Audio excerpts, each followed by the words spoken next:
My job is to bring out the best out of my guests. We're going to focus on purpose-driven organizations. We're going to focus on mindset. We're going to focus on mental models. We're going to focus on actionable tactics. I'm really privileged to have my friend Jennie Sze here with us. She was a typical high achiever. She used to work for the likes of Disney, Bain Consulting Group, Starbucks, and she had an unexpected turn of events that actually have her question, what does it mean to have self-worth? So I invited her to share with us what she did to have so many different pivots in the search of her self-worth. Welcome to the show, Jennie. Thank you so much for being here. Thank you, CK. Glad to be here. So you and I, we knew each other since 2005 at their UCLA Wharton program. Would you say that was the beginning of your search? Or have you always been the kind of person who is looking and seeking to find a higher purpose? Good question. I think I've always been a person who's seeking happiness. And I think during the time when we met, I was seeking belonging and also professional achievement, which I thought is what would bring me happiness. Being an immigrant to the US, I came here when I was 17. Wharton programs was the first time where I found out that I can be friends with many people, different ethnicity, different backgrounds, and that I don't only feel at home with people who are from my own background, usually people who are of Chinese descent. So I think at different stage of my life, I was seeking something different, whether it's belonging or professional achievement or otherwise, which is for now, in most recent times, more around spirituality. All of it was to be happy. Like, how can I be happier has been the search, my whole life. What's your definition of happiness? I know it's hard to qualify or quantify the experience of happiness, but do your best. What's your definition of happiness? Now, my definition of happiness is being at peace and satisfied in the moment. Because every moment, how I've experienced myself and the world changes. And sometimes I still feel down, but sometimes I just feel at peace and totally satisfied, even though the circumstances are exactly the same. Nothing has really changed. So I think it's that constant state of feeling fulfilled and happy. So you used the word fulfill and happy in the same sentence just now. What's your definition of fulfillment, rather? I think of the word full in fulfillment. I think it's the feeling like your heart is full and you're just grateful to be alive, that you don't need anything more. It's the stopping of seeking. I like it. I like it. So I asked that question because sometimes people use those words interchangeably. And I believe they're actually distinct. From my personal point of view, happiness is deliciousness. It's fleeting, like eating chocolate, watching Netflix, eating ice cream, and so forth. It gives you that temporary moment of a peak experience, but it's short-lived. And if you try to hold on to that temporary moment, then very drastic, very, very quickly, I think it's called the hedonic adaptation curve, right? it just goes down to nothing and even to negative. Because if you eat a tub of ice cream afterwards, you're going to feel, right? So, but at the same time, on the other side, there's for nutritiousness. You can eat a bowl of salad or something. Not necessarily the most tasty things that you can get comparing to, let's say, chocolate or ice cream, but your body feels so much better. So in my mind, it helps me to think about nutritiousness, and then deliciousness. Can I offer something else? Of course, this is your interview, so yeah. Please show me. I think when I was still on my path of seeking, I was very much searching for happiness, as you said, which was temporary. And life felt like climbing one mountain after another. Like you get a goal, this is the peak, I'm going to climb it. When I get there, I'm happy, whether it's as simple as getting the potato chips I want or getting the degree or position that I've been hoping for. But then after that, as you said, the happiness is short-lived. You come back down the mountain and you try to find another mountain. But now, fulfillment, which is hopefully at least this time where I am able to be in more of my time, I am the mountain. I am always steady and full, and there's no seeking. There's only looking out and seeing everything that passes through, like clouds or storms, sunshine, and how I feel inside is the same. Just like a mountain, at peace and happy with whatever is showing up. So I like it. And that's thanks to Natalie, actually. She helped me with a message channeling that I got that message.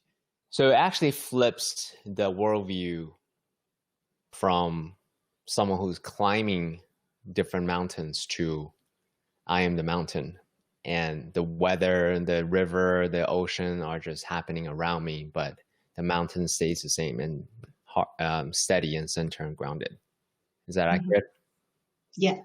And I'll also add that the mountain is not just this lifetime. The mountain is there even when you die. The essence of you exists beyond. So I love that we get esoteric really, really quick. This is, 13 minutes in. Awesome. I love it. So but the idea of a mountain, again, I wanted to delineate this a little bit. You're talking about essence, you're talking about identities, right? And you're talking about different personalities. So when you say you're a mountain, are you just speaking from the place of the essence, but the identities, the characteristics, the attributes, your skill sets, are they also part of the mountain that are impermanent, or are they more of a jacket that you can take on and off? I think it's more of a jacket. Yeah. Okay. Yeah. Okay. I'd like to think that in the next lifetime, I would have different skills and different appearance and different race, different everything.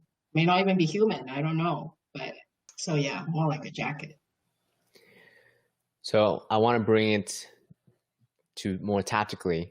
So when people are going through something like this right now, there's a great shift, right? The tidal waves, tsunami, the macroeconomics, the world are all shifting, and it impacts how they look at themselves, how they look at their career, how they look at their relationships, how they look at their kids, how they look at the economy. Everything, right? So what are some of the ways other than I'm the mountain, right? Is there ways to really help them with pivoting with the circumstances changing? Yeah, I feel like if anyone is in the space where they are struggling, with the external that's happening. Use the struggle as a way to awaken to the fact that you are a mountain. Because most likely you do not feel like you're a mountain. And for the longest time in my life, I don't feel like I was the mountain. I feel like I was the climber. So there's not really a way that I can say, oh, if you do this, you wouldn't be struggling. The struggle is needed for the awakening to be at a place where you can just be at peace.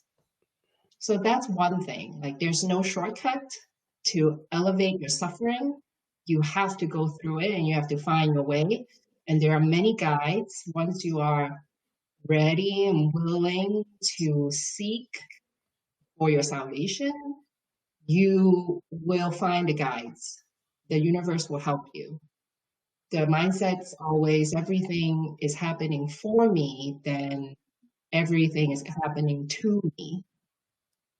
So that's the first step, like change your mindset from everything's happening to me to everything's happening for me. So switching from the victim mindset to the creator mindset. But then only when you're in the creator mindset, then you can move to the next stage, which is everything is happening through me, which is where the mountain is closer to the mountain. It's not even a mountain yet, I think. And that's shifting from the creator to being just a vessel.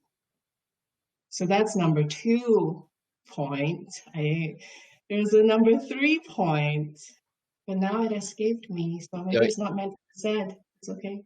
You actually said number 3 already. It's to me, for me, and then through me. There's actually a stage 4, which is I'm just one with the world. As me. As me. Yeah, that's right. No, that's really beautiful. So I love that model. I believe I learned that model from Reverend Michael Beckwith of the Up Church. He had talked about in one of his sermons. It's things are happening to me. I'm the victim. Things are happening for me. You know, this helps me with my growth. Things are happening through me. I'm part of the world. I'm a vessel. And things are happening as me. I'm a part of the collective whole, right? So that's helpful for me to think about all of this. So I'm curious to know sort of your mindset around this, because you had used the word suffering at some point in the last minute. Do you feel that having these mental models, your spiritual practices, your emotional practices, and so forth, helps bypass the pain and suffering, or it just helps you endure it better? You know what I'm asking here? I think the mental models help me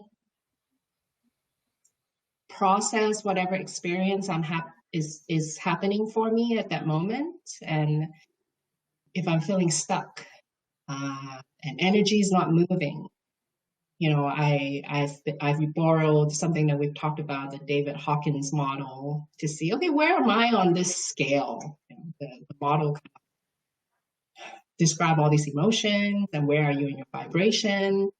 Or if I am really struggling with a thought, I felt like, oh, someone is mistreating me or something, then I say, okay, if life is happening for me, what is it trying to teach me?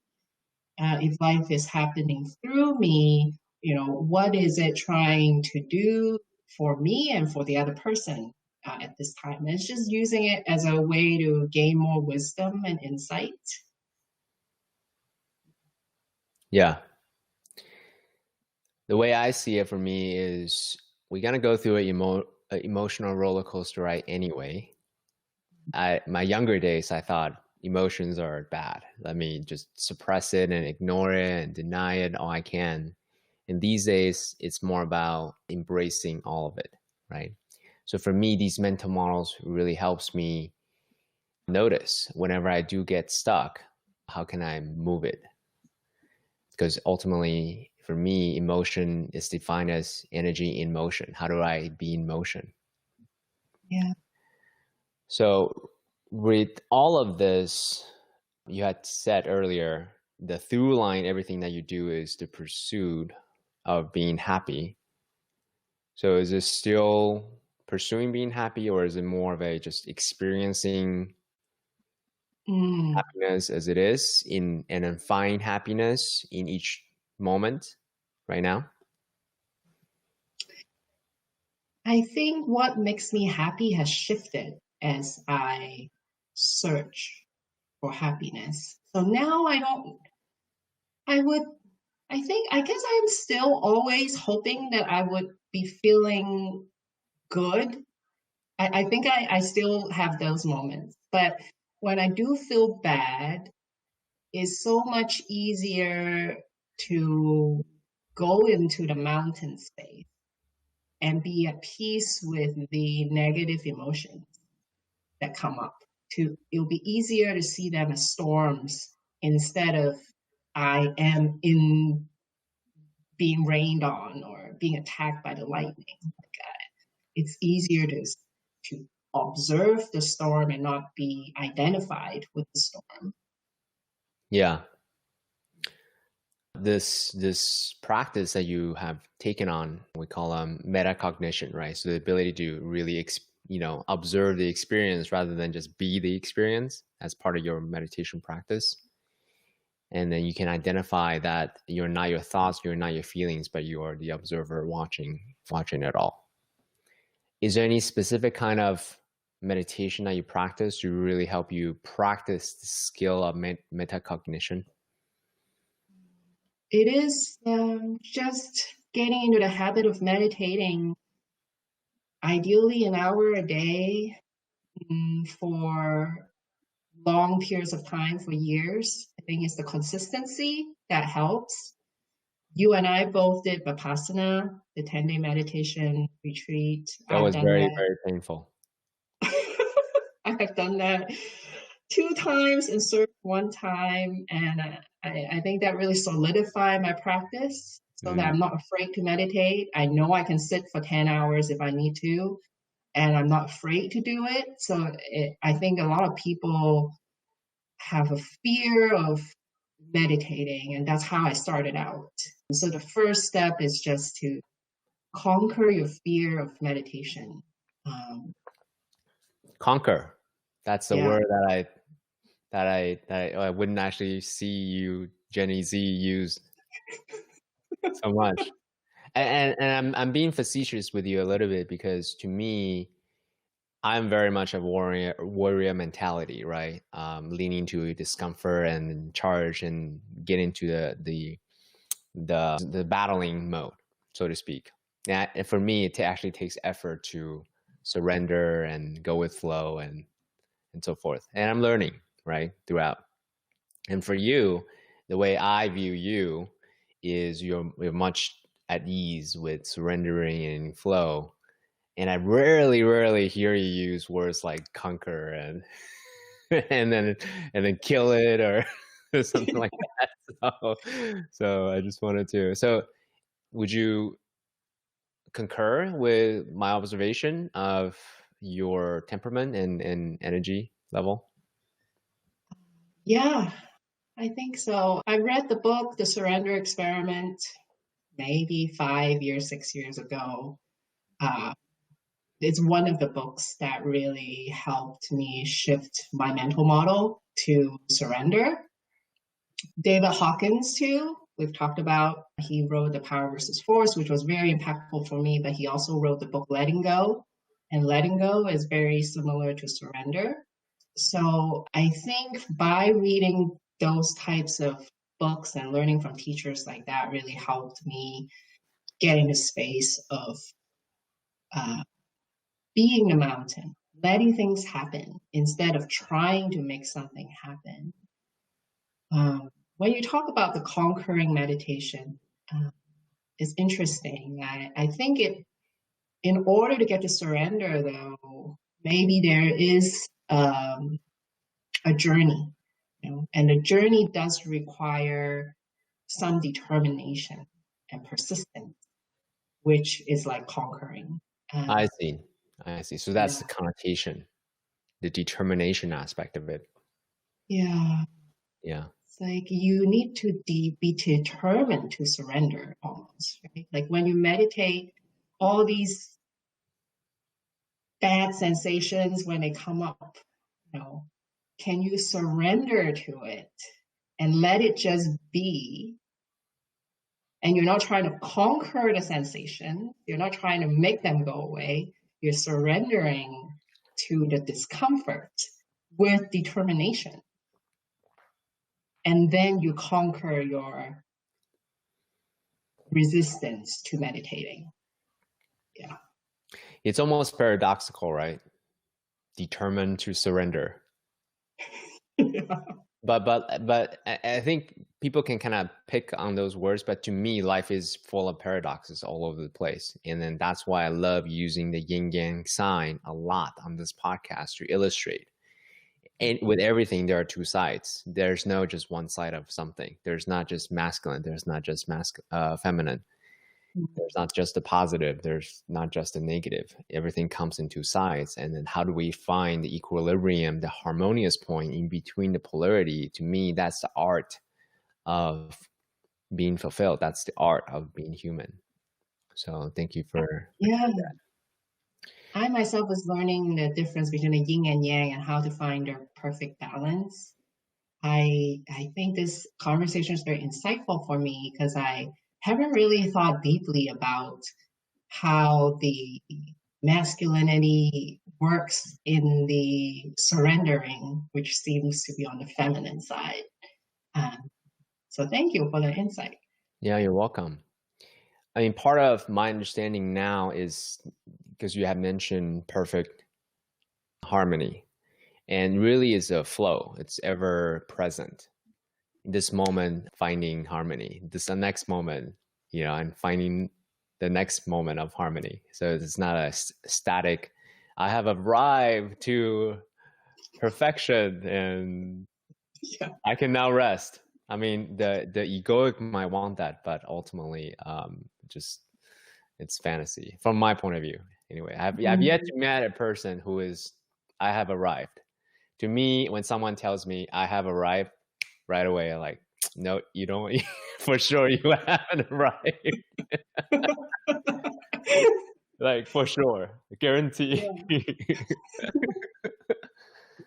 Okay. So I wanted to focus on, because you had made a really interesting phrase in your bio, a search for self-worth. So can you help us? What did you find in your journey of the search for self-worth? So there was one moment in my life where something happened that really I feel like solidified my intention of why I want to search for self-worth. I Your was intention for what? to search for self-worth. Mm-hmm. Yeah. I was in Portland, Oregon, and I was outside one of these famous donut shops. There was this girl that was sitting on the floor with a sign that's basically asking for money. And I just looked at her. She is maybe 16. She has a dog. She has the sign. And she's sitting on the floor. She's looking downward. She's looking very defeated. And somehow I made eye contact with her. And I saw something in her that was similar to me. Somehow I recognized myself in this girl. And it occurred to me I could be her. I could have easily been brought into this life and have a very different parents and where I grew up, and I could be this girl sitting on the floor because I recognized the spirit. There was something about it. And I asked myself, okay, if I was this girl who was kind of begging for money just to have a place to stay for the night, how would I feel about myself? I probably feel like her, really defeated, self-worth probably low. I don't know how she feels, but I'm in my traditional immigrant parents kind of upbringing, being homeless, and begging for money is probably the lowest place you could go. Like, why aren't you independent, and why aren't you achieving, some kind of success that people looked up to you?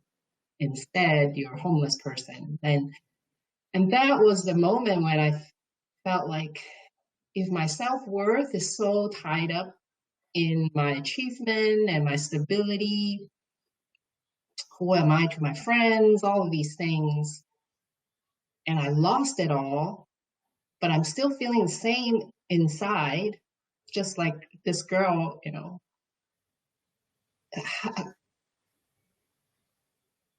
I I want to be able to feel good about myself, even if I was a beggar. And and I know at the core it's not about our possession and who people think you are. It's you yourself knowing who you are and what your values are, and your heart and your spirit and your energy. That's truly who you are. So that's when I started my work on self-worth. And I think I also see people like the Dalai Lama, and there is something about them, like Eckhart Tolle and the Dalai Lama are the two people that I could just sense they are joyful no matter what happens. Even if they have to sleep out on the street on a bench with no money in their pocket, they will be as happy as if they were invited to go on the Oprah Winfrey show, right? Mm. Their state of happiness is consistent, and I want that. That's what sets me up on this journey. And I know I'm not there. I don't think we will ever arrive, as we had talked about earlier, right? Yeah.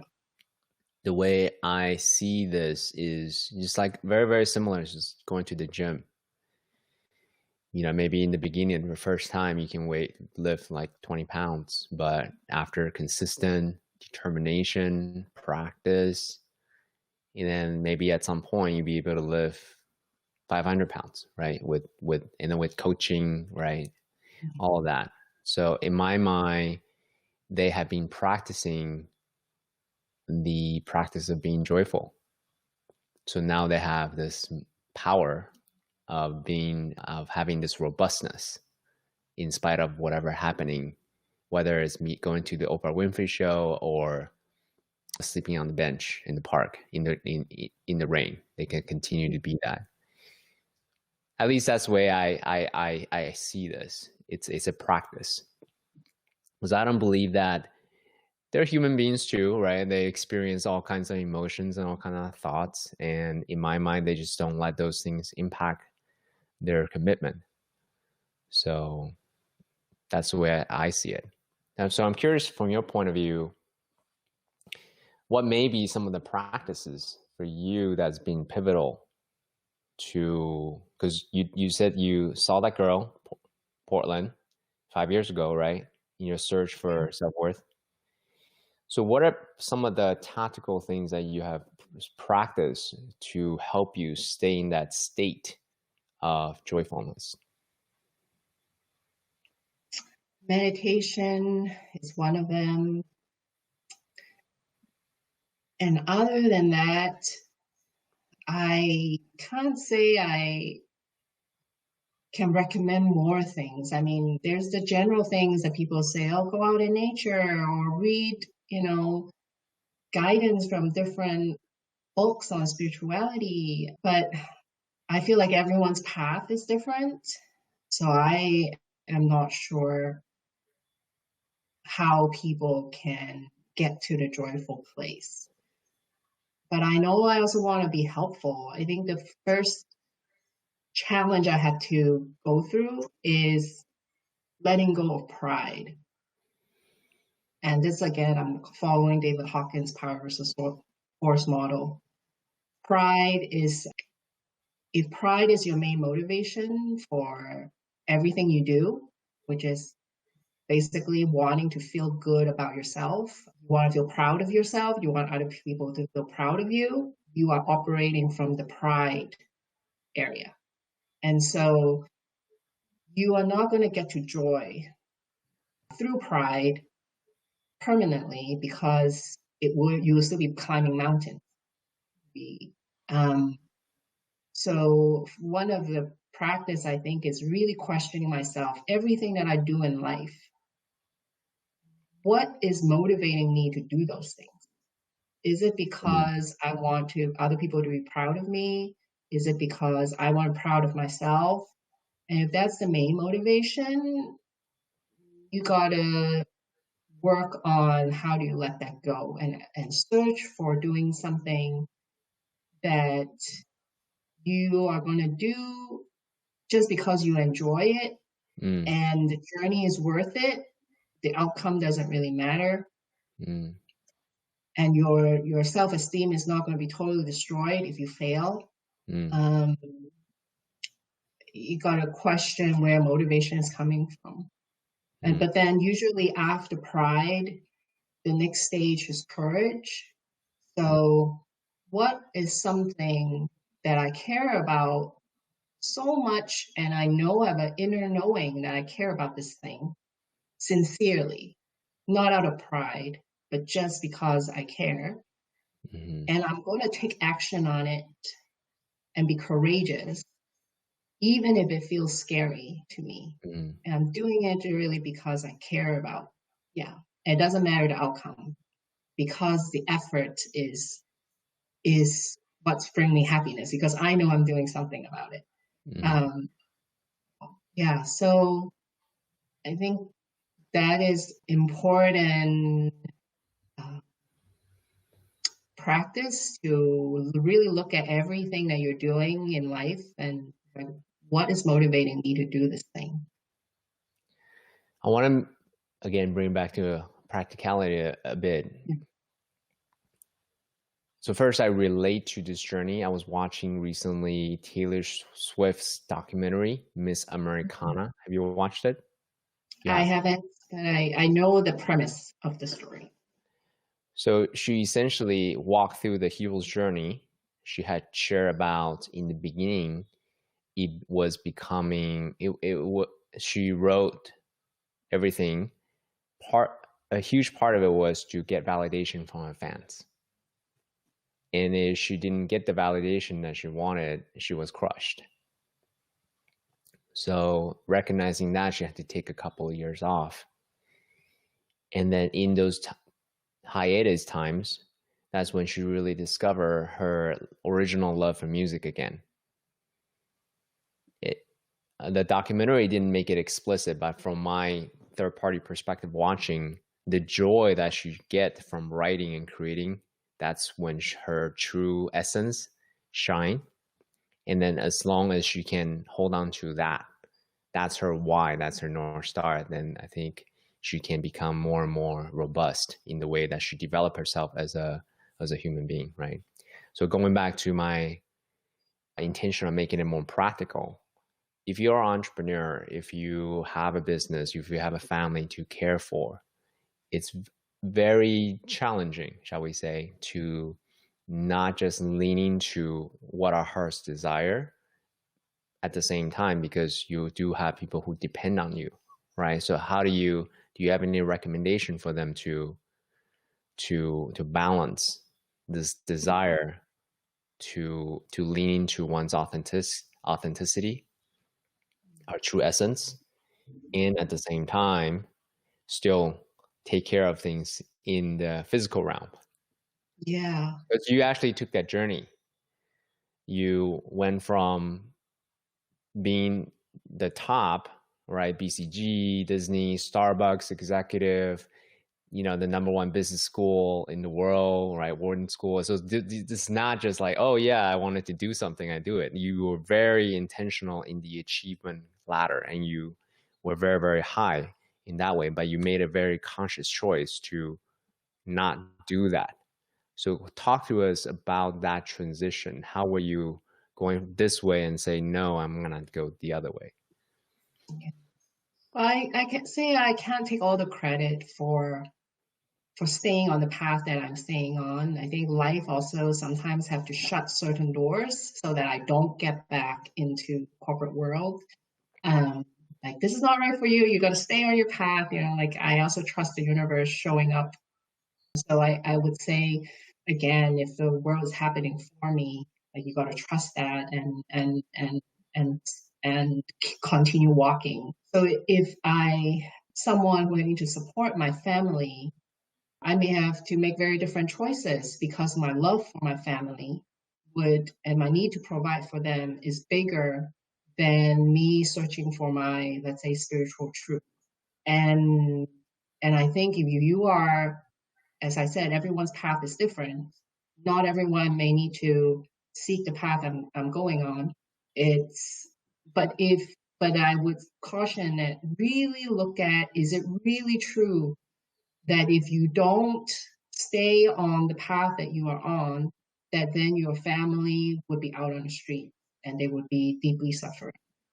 A lot of times, I think we have enough savings and money to actually take a break for an extended period of time, and everything, all our needs would still be met. It's just changing our lifestyle to live a more simple lifestyle, not eating out as much. And I mean, this crisis is the best way to tell us how little we actually need. We don't need to go on a vacation. We don't need to spend money on all these things. So if you're really looking at how much you have and you can simplify your life so that your expenses are low and give yourself an extended period of time to do the spiritual search, it will lead to, I think, for most people, a longer term happiness. So that's making the pivot. Yeah, and then the other thing I want to say is bees are the only, what I heard, bees are the only animals, living things that are truly selfless. They only care about the good of the hive. And most of us do not operate from that space. We, I listened to one of your podcasts talking about restaurant owner. If you're a restaurant owner, what are you going to do? And you're only going to focus on how am I going to make what work before work again during Say this what? time. What did you say? What worked before Hmm. what worked before works again. I So see. if you're a restaurant owner, I want the customers to come back. I want to be, but do you ask yourself, is restaurant really necessary for the good of society and planet? I think that's the question that if you ask that and you feel into what am I uniquely engineered and designed to give in this world for the greater good of the hive, not what I thought my path was, which is restaurant owner. But this, when things happen and things are not working, is a good time to question, should I even be in the restaurant business? Are restaurants even something that's really good for society? How many restaurants do we really need in this world? Yeah. And those type of questions may help you figure out where your gifts are truly needed. Mm. So let me do a quick recap. What you're suggesting for anyone who's listening in this transitional space right now, given the pandemic situation on a global level, get grounded, simplify your expenses, lifestyle, and so forth. So that way you have a longer runway. Give yourself the time and space and explore the inner space of, who am I? What do I like? And then question the value that you uniquely bring to your original business, let's say a restaurant or a yoga studio or things like that. Do we actually need a restaurant, right? And do we actually need a yoga studio? And what I will actually add to that is, what is the main currency of what you're offering to the world? Because in a restaurant, I don't believe it's just a exchange of food. That's on a superficial level. That's something that we do exchange. At the same time, a restaurant can also be a community gathering place where culture is exchanged, where the local community people lean on to go to, right? So there's a psychological currency as well as the external currency too. So if you're able to actually think from that perspective, then all of a sudden you're freed up to explore other options to deliver the same psychological currency rather than just being so fixed to the physical exchange of food, as an example. So, but without digressing further, so part of your questioning there is to say, to basically set aside your identities, your past, and then just honestly look at what you bring, what you wanted to facilitate. How do you play a bigger part? What does the hive need on more of a collective level? Is that accurate recap of everything you said? Yes, very good. Thank you. Okay, so that's on the tactical level, but I want to come back to self-worth again. Define self-worth, and everything that you said to me so far is, how do I feel about myself in moment to moment? That's my interpretation of what you said, but is that an accurate interpretation of your definition of self-worth? I actually don't think I've ever tried to define self-worth. So I don't know what will come.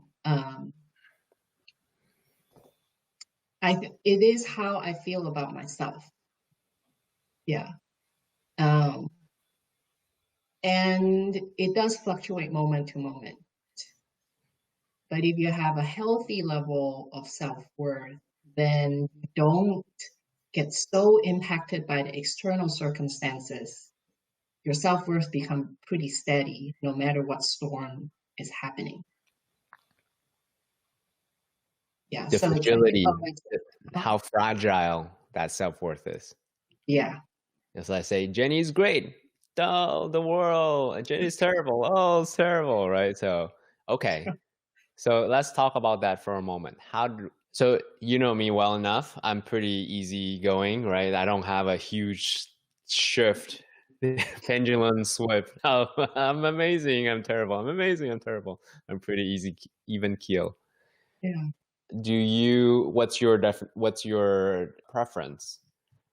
Pretty easy keel, or is the wide swing, or just the anti-fragileness of your whatever range you have is fine?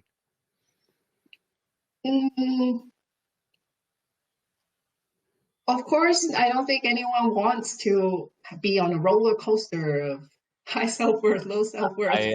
Hey, no judgment. I Yeah, know a lot maybe of some people who people go want through this. to do that. But yeah, I don't. I want to be more even keel. And actually, it's also one of those duality, ironic things where the more self-worth you have, probably the less you think about your self-worth. It's like the more you feel one with the universe and that you are one with humanity, and it's easy for you to see yourself as just one of the many bees instead of the queen bee. So it's easier for you to be a bee and be selfless. So developing self-worth and making it steady will make me think about it less.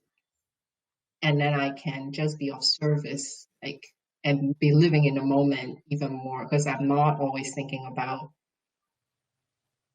myself. Yeah. So if I'm hearing right in between the lines, it's less about focusing inward on the self.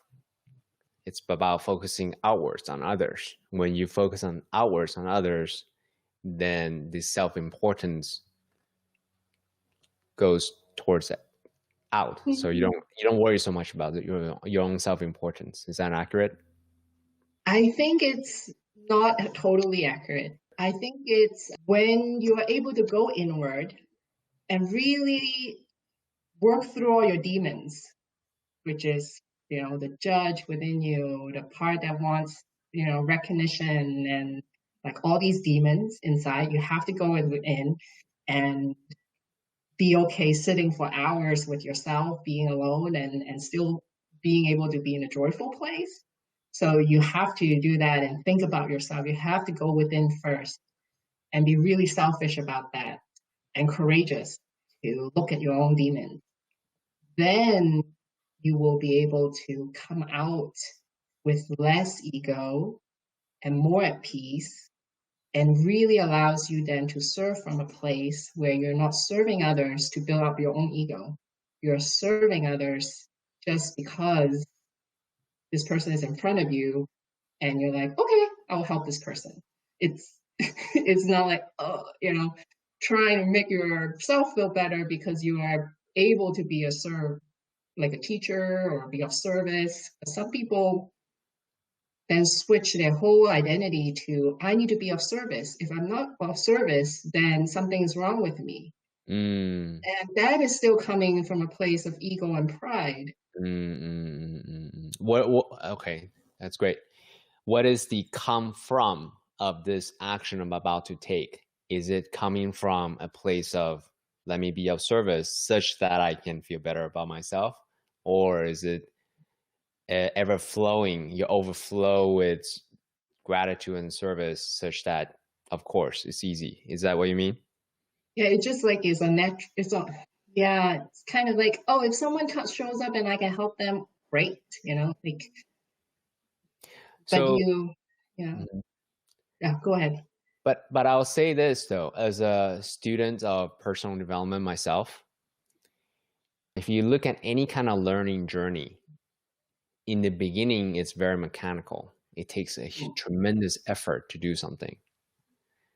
But as you get better and better at it, you go from unconscious incompetence to conscious competence to, anyway, ultimately you go to unconscious competence, Yeah. right? So there's that journey there. So you go from a lot of effort to no effort. Do you feel that is this desire to help is the same? You go on the same journey, or is it more just you naturally have this, you overflow with helpfulness and you naturally want to help people? And then ask you this question specifically to you, Jennie, because you are someone who occurs to me who effortlessly want to help others. Oh, thank you. I I would say it's true. At the beginning, it it does feel more self-serving. I guess this litmus test is, how much do I feel bad if I wasn't able to help someone, or someone rejected my offer to help them. So that maybe at the beginning it was more forced. I think I don't, I actually don't know how to answer the question.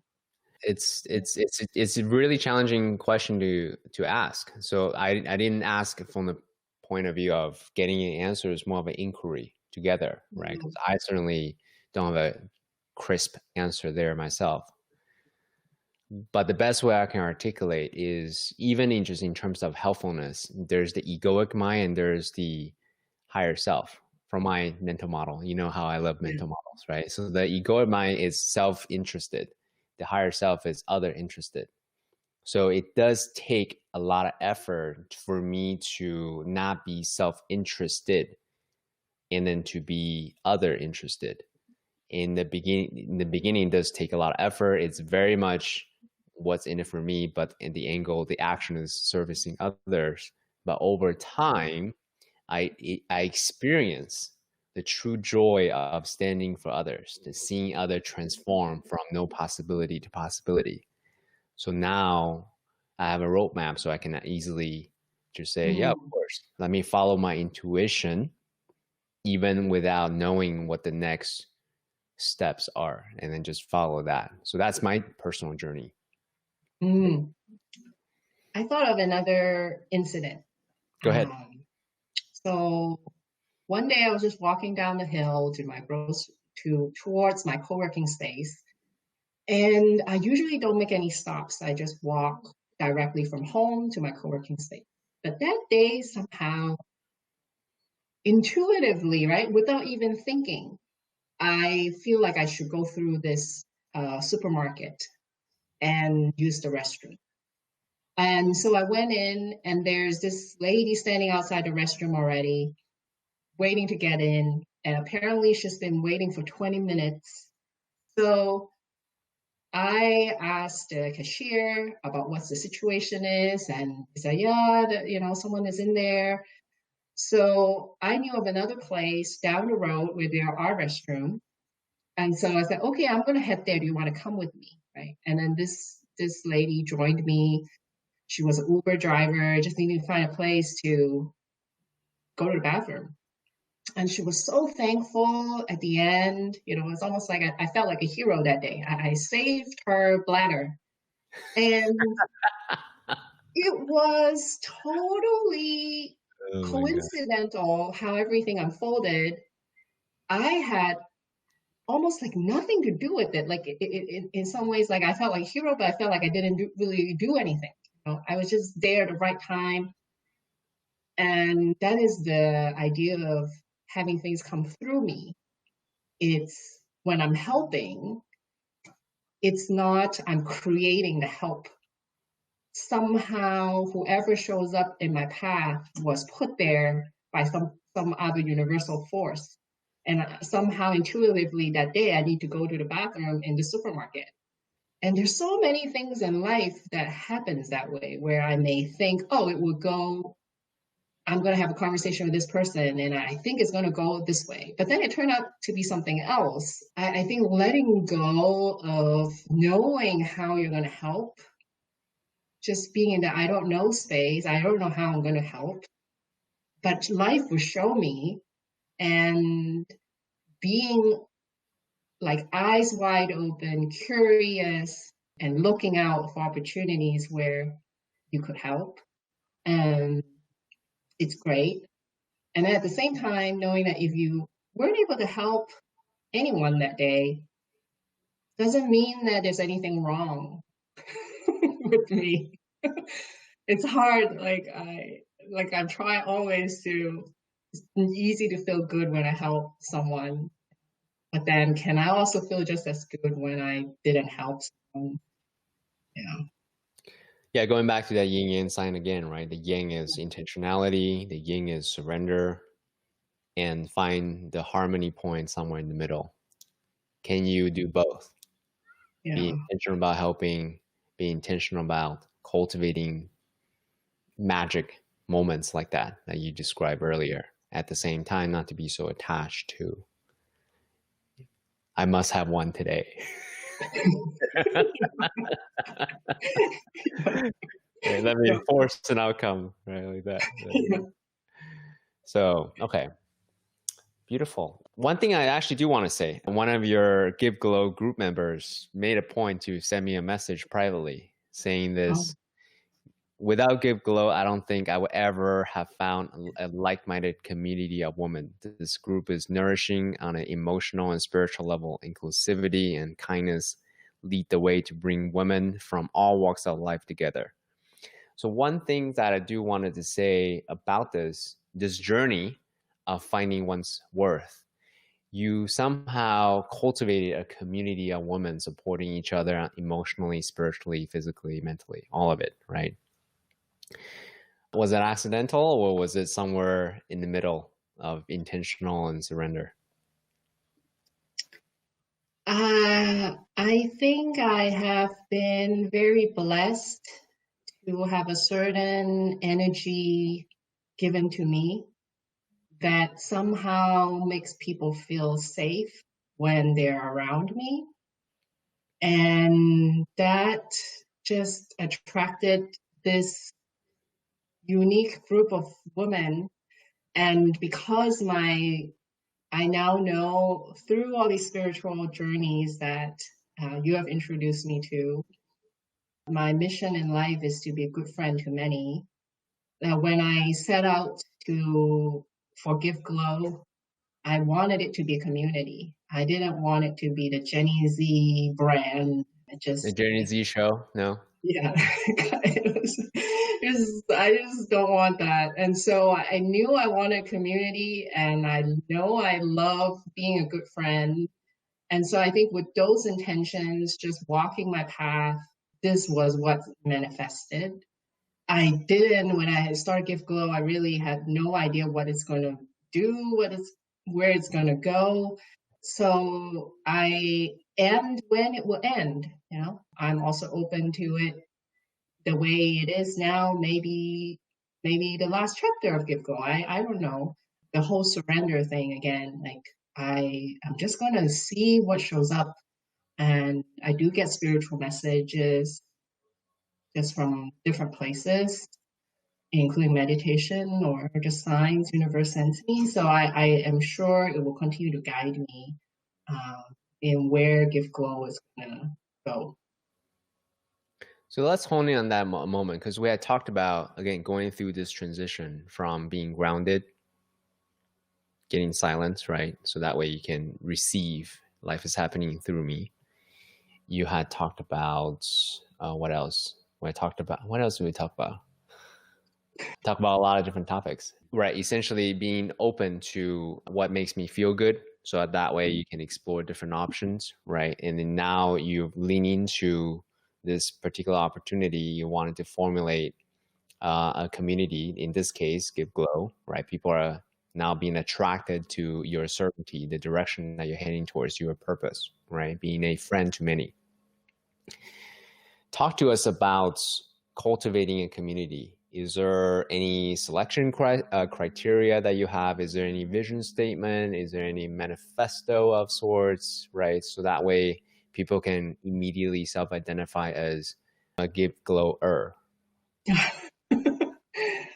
There are some information on my website, the giftglow.com website, that kind of gives you a flavor of what I hope to achieve, which is to bring out the light in everyone, uh, so that everyone can glow from within. Uh, and I believe everyone is a mirror for one another. And that's why community is so important, because you get to discover your glow by being with others.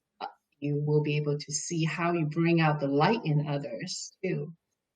So there are those type of concepts and I also, in the past, when I post events, I've had some values that I have listed, but now I don't even remember what they were. Um, I think people just get a sense of what it is by the description, the words, the language, and people self-select out too. It's not every person that comes to a Give Glow gathering or event becomes a loyal Give Glow member. So I think as an like a community person, and I was given this wisdom recently from someone I talked to. It's like, I no longer call myself a community builder. And I kind of like, yeah, maybe I'm not just a community co-creator. I'm not a community builder. Because if it's truly community, then it's a co-creation. So the only rule that I've ever set out, and I don't even know if most of the members know, is I don't really want to talk about politics. You can post pretty much anything on the site, but no politics. I find that to be really divisive. And so, yeah, I try my best to practice kindness, and I think this is still a work in progress very much. Kindness, as spiritually have been told to me, is defined as being loving and accepting of all kinds. So anyone that shows up in front of me, join the community, or just shows up in my life, I'm always testing myself. Can I be loving and accepting of them? Obviously, like everyone, there are things that bugs me. There are, personality clashes. There's things like that, but it's a constant practice of being loving, accepting of all kinds, but I still have that one rule of no politics. Right. Because that's too divisive. Beautiful. Thank you. So say someone who's watching and listening to this, they have now went through the process, they've grounded themselves, they have looked through the different opportunities, they're now choosing to be courageous to live their purpose, right? And they have a lot of runway to do that because they have simplified their lifestyle. Now they're looking for allies to walk with. Do you have any suggestions tactically to help them say, hey, try this on, try that on, actionable tactics to experiment with? It sounds like you already point to the importance of having people around you to help you on this hero's journey, because it's not so easy. So finding like-minded people, finding people who have been on the path before you to be your guide is really, for me, really great. I have friends like you and others that, I feel like I talk to them once every month or other month, and you kind of check in with each other, and you have this deep friendship where you really have no judgment for each other. You really only have the best hopes for one another. So no matter what this person shares, there's always that love underneath that it doesn't really matter. And having that type of support is really essential. Someone that understands you, that understands why you are taking the path you're taking. So many people who are going to be looking at you like, you're crazy. And it's easy for you to think you're crazy too, but if you have friends who understands you, then you don't feel like you're so crazy. Right. So you mentioned a few things: someone who understands you, someone who loves you, and someone who accepts you for who you are. These are some of the criteria that you've intuitively shared, correct? Yeah. Well, correct. Thank you for including me in that on that list. I appreciate that. Yeah. Okay, so on the tactical level, I'll also create a regular check-in monthly or every, whatever frequency that works, right? Mm-hmm. Mm-hmm. Is there any specific agenda on the call? Again, tactical, right? They're tactical. So I want to really hone in on the topics. Yeah, I used to have accountability calls. Okay. Yeah, and I think you can do that if you know that you have a certain, desire, and so you're checking in with each other once a week on your progress.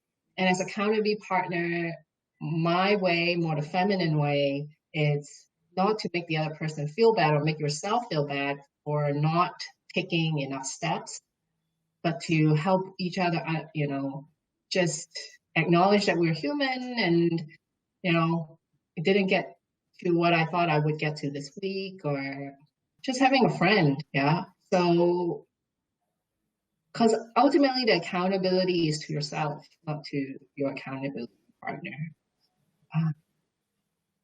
And I think that's when I was starting out.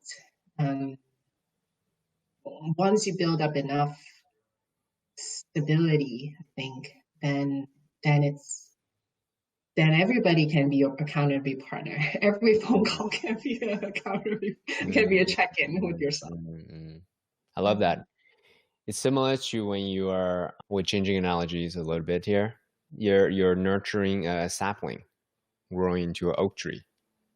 In the beginning, it requires a lot of TLC, tender loving care, right? Make sure that because an idea is fragile.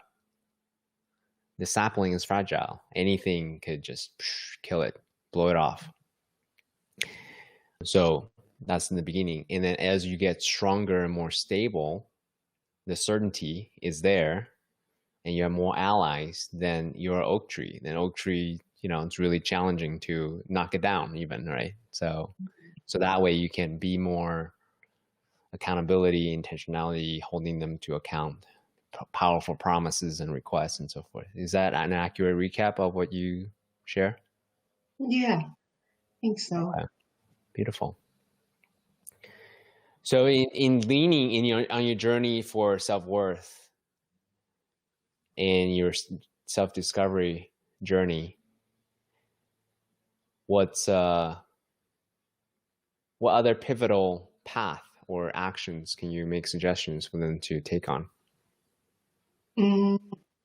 Self-love, I think it's the biggest challenge in this journey, but it's also the biggest lever in helping me in my self-worth. So love and self-acceptance and self-compassion, they're all so similar. But I would define this, because it was a spiritual message, I will share here. The kindness, being loving, accepting of others, of all kinds, also applies to me, which is being loving and accepting of all qualities within myself. Mm-hmm. So when I do that, that helps me be more kind to others too. So in the journey, you're going there's a lot of struggle, but kindness seems to be being loving and kind to yourself is the first step, I think, to breaking through any challenge. Agree 100%. I think from the prototypical idea of personal development is there are demons and dragons and devils or whatever, that's within us. Let's go kill it. Let's confront it and kill it. So I try that. And it's very much like trying to hold on to a balloon down the ocean. It requires a lot of force. You can suppress it for a while. But the moment you lose your attention, it comes up even stronger. And then, so I want to share a powerful mantra actually with you and also with whoever is watching. I think it's very, very useful here. A powerful mantra that really helped me quiet down the internal critic. And not from a place of suppression, but from a place of integration, from a place of self-love, self-compassion. It is this.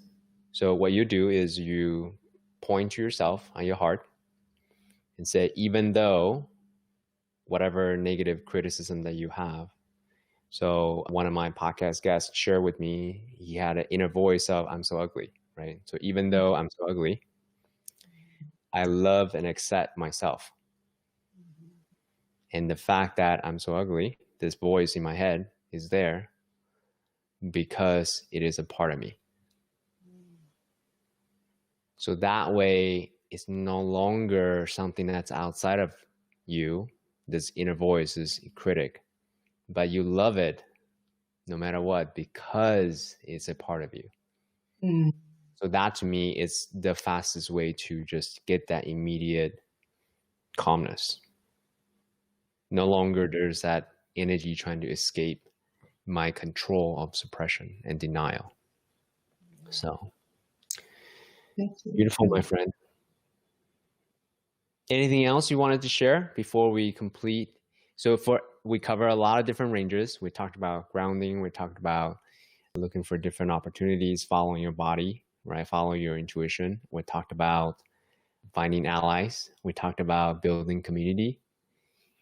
And then we talked about self-love, self-care. Out of everything that they hear, Jennie's experience, what's one thing you will recommend them to take an action on such that it makes a difference for them starting today?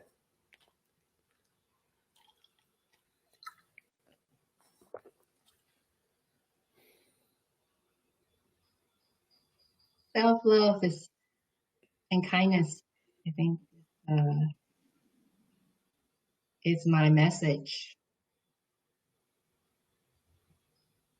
find your own light.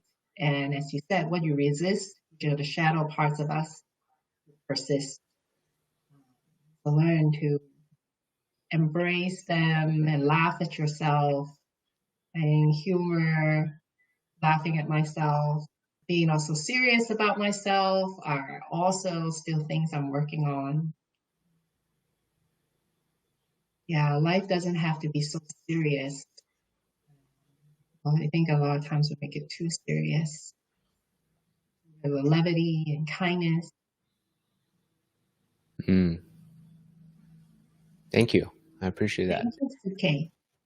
So for anyone who's listening for this and they want to follow your journey, your offering, where do we send them to?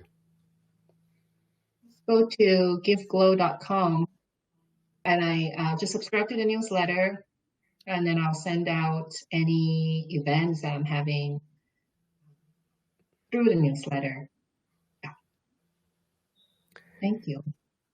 Thank you, Jennie, for sharing your journey of reinventing yourself from achievement-oriented executive, top business school to now standing for love and acceptance, and really generously share tactically how to think about going through a transition like that, from a place of being grounded, from a place of finding your direction, from a place of defining your opportunities, from a place of practicing self-love and self-care. So thank you so much for being here. Thank you, CK, for the opportunity.